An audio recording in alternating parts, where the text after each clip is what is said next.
നമ്മൾ ഒരു ഫുഡിനെ അതാ ഇപ്പം പച്ചക്കറി ആയാലും മാങ്ങ ആയാലും അതാ മാങ്ങയായിട്ട് തന്നെ കഴിക്കുമ്പോൾ എന്താ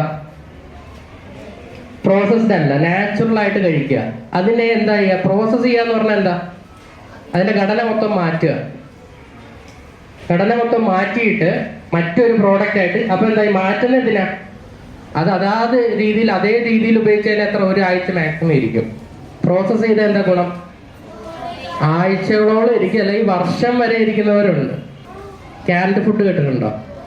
അതൊക്കെ ഒരു വർഷത്തിന് മേളിലിരിക്കും. പക്ഷെ ക്യാൻഡ് ഫുഡിനകത്ത് പ്രിസർവേറ്റീവ് ഉണ്ടോ? ക്യാൻഡ് ഫുഡ് കേട്ടിട്ടുണ്ടോ നിങ്ങൾ? ക്യാൻ പൊട്ടിച്ചിട്ട് രസഗുല്ല രസമലായി ഒക്കെ കണ്ടിട്ടുണ്ടോ? അതിനകത്ത് എന്താ, ഞാൻ പറഞ്ഞ ക്ലാസ് 1 ആണോ ക്ലാസ് 2 ആണോ പ്രിസർവേറ്റീവ്? ക്ലാസ് 1. അതായത് ഷുഗറിന്റെ സിറപ്പാണ് അതിനകത്ത് ഉപയോഗിച്ചേക്കുന്നത്. അതിനകത്ത് പക്ഷെ അത് ഒരു വർഷം ഇരിക്കുകയും ചെയ്യും. അതെങ്ങനെ ഇരിക്കുന്നത്, എയർ കയറാത്തതുകൊണ്ട്. അതിന്റെ എന്താ ആ പ്രോസസ്സിന്റെ ഇതൊക്കെ നിങ്ങൾക്ക് മണ്ണൂത്തിയിൽ ചെല്ലുമ്പോൾ ചിലപ്പോൾ അവിടെ ഉണ്ടോ എന്ന് എനിക്കറിയില്ല. നാച്ചുറൽ ഫുഡ് നാച്ചുറൽ ആയിട്ട് കീപ്പ് ചെയ്യാൻ ക്യാനിങ് എന്നുള്ള പ്രോസസ്സ് നല്ലതാണ്. റിട്ടോർട്ട് പാക്കിംഗ് അല്ലെങ്കിൽ ക്യാനിങ്. റിട്ടോർട്ട് പാക്കിങ് നിങ്ങൾ കണ്ടിട്ടുണ്ടാവും. റിട്ടോർട്ട് പാക്കിംഗ് എന്ന് പറയുന്നത് എന്താ, ഒരു 6 ലെയർ പാക്കിംഗ് ആണ്. അമൂലിന്റെ ഒക്കെ നിങ്ങൾ മാർക്കറ്റ് ഫ്രീയിലോ അല്ലെങ്കിൽ സൂപ്പർ മാർക്കറ്റിലോ ചെന്ന അമൂലിന്റെ ഒക്കെ ഒരു റെക്ടാങ്കിൾ ഷേപ്പിൽ ഒരു ബോക്സിൽ ഇരിക്കുന്നതാണ്. പാലും അമൂലിന്റെ ഒക്കെ പാല് വരുന്നതിന്റെ ഒക്കെ പാക്കിങ് നമ്മളൊരു നല്ല കട്ടി പാക്കിങ് ആണ്. ഇത്ര നാൾ ശ്രദ്ധിച്ചിട്ടുണ്ടോ ഈ കാര്യങ്ങളൊക്കെ? ഇല്ല. അപ്പം ഈ പാക്കിങ് കൊണ്ടുള്ള ഗുണം എന്ന് പറഞ്ഞു കഴിഞ്ഞാൽ, ഒരു പാക്ക് ചെയ്യുമ്പോൾ തന്നെ അതിനകത്ത് ഫുൾ എയർ കളഞ്ഞിട്ടാണ് അവർ പാക്ക് ചെയ്യുക. ക്യാൻ ചെയ്യുവാണെങ്കിലും എന്താ, ഫുൾ എയർ വേണം നമുക്ക് മൈക്രോബ്സിന് ഗ്രോ ചെയ്യാൻ. എയർ മൊത്തം എടുത്ത് കളഞ്ഞിട്ട് അത് സീൽ ചെയ്യും.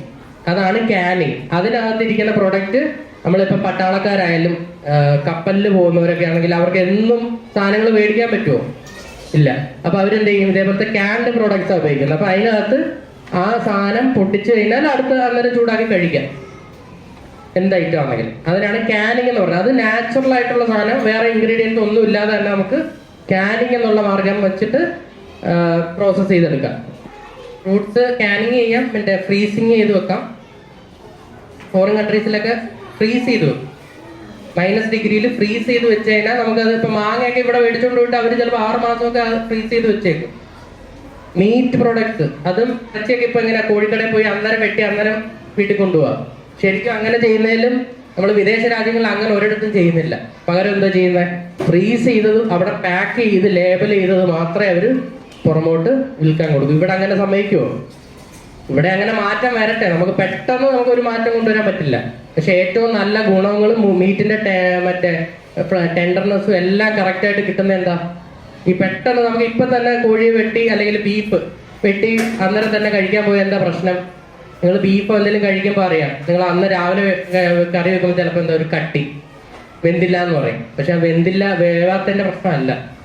എന്താ, ആ മീറ്റ് മസിലിനെ മീറ്റ് ആവുന്ന ഒരു പ്രോസസ് ഉണ്ട്. നമ്മൾ അന്ന് രാവിലെ കട്ട് ചെയ്ത മസിലായിരിക്കും. ആ മസില് നിങ്ങൾ അന്നേരം കറിയാക്കി കഴിഞ്ഞാൽ എന്താ, ഈ മീറ്റ് ആയിട്ടില്ല. അതുകൊണ്ടാണ് ആ ഒരു കട്ടിയും ഇത് വരുന്നത്. ശരിക്കുള്ള മീറ്റ് എന്ന് പറഞ്ഞു കഴിഞ്ഞാൽ കട്ട് ചെയ്ത് ഫ്രീസ് ചെയ്ത് ഒരു 2 ദിവസമൊക്കെ കഴിഞ്ഞിട്ടാണ് ഉപയോഗിക്കേണ്ടത്. എന്നാലേ ആ മസിൽ മീറ്റ് ആകത്തുള്ളൂ. ഫിഷും അങ്ങനെ. ഫിഷിന് പക്ഷെ ചെറിയ ബോഡി സൈസ് കുറവായതുകൊണ്ട് ഒരു 2-3 മണിക്കൂർ കൊണ്ട് അതിന്റെ റിഗർ മോർട്ടിസും എല്ലാം ബോഡി സ്റ്റിഫ് ആവും എന്ന് പറയും. അത് റിഗർ മോർട്ടിസ് സ്റ്റേജും എല്ലാം കഴിഞ്ഞ് കഴിഞ്ഞാൽ പിന്നെ ഉപയോഗിക്കാം. പക്ഷേ ഈ ബീഫൊക്കെ എന്ന് പറയുമ്പോൾ ലാർജ് അനിമലാണ്. അപ്പൊ അതിന്റെ ബോഡി വോളിയം കൂടുതൽ, ആ ബോഡി മൊത്തം റിഗർ മോർട്ടിസിൽ എത്തിയിട്ട് മീറ്റായിട്ട് കൺവേർഷൻ ചെയ്യാൻ തന്നെ ഒരു 10-18 മണിക്കൂർ എടുക്കും.